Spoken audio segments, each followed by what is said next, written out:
So I am in Tampa, and this is another house that I grew up in. This was one of my favorite homes, but I went through a lot of trauma in this house. 606 East Henry Street. We're on 36th Street and Henry. We lived here for some years. I want to say we lived here for like 6 years. It was like the best house in my mind growing up. It was so big, but it's not really that big. Right here used to be the living room, and that was our front door, but we never could go in that way unless you was like the insurance man. Ain't nobody going through that door, or my mom wanted to flex with one of her friends. We actually had this side door right here, which walked into the den area. Laundry room was next to the den, and then you go into the kitchen. This window right here is the actual kitchen. This is the house that my mama made me bathe in her dirty bath water in. You're lying, this the house.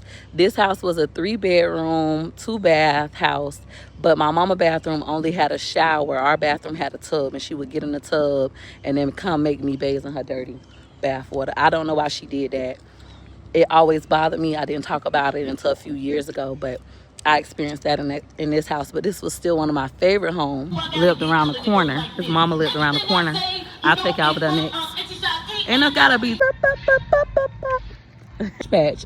On this corner was my sister. This house right here was like somebody on my sister daddy's side house. So sometimes she might go down there. I never really went down there. But every time we used to come home, my brother Pierre used to be waiting right here with his bike, waiting for us. He went through that phase and wanted to come play with us. But I love this house.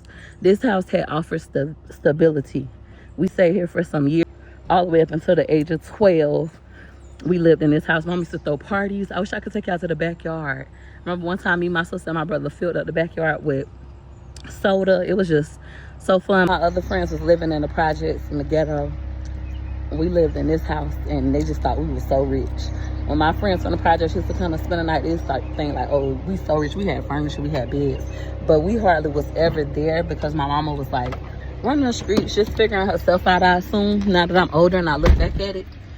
So I was always at my grandma Merle's house, hungry and stuff in the projects. But that's the house we lived in. It was a nice house. Everybody loved to come over there. My mom was one of the only people that didn't live in the projects in like her friend group and in our family group.